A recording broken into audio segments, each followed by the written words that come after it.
लोभी समाज के लोभी समाज के कैसन बरितिया काहे दहेज खातिर जर जाली बिटिया काहे दहेज खातिर जर जाली बिटिया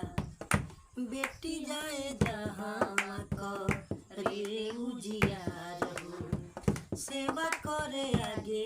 बढ़ावे परिवार हो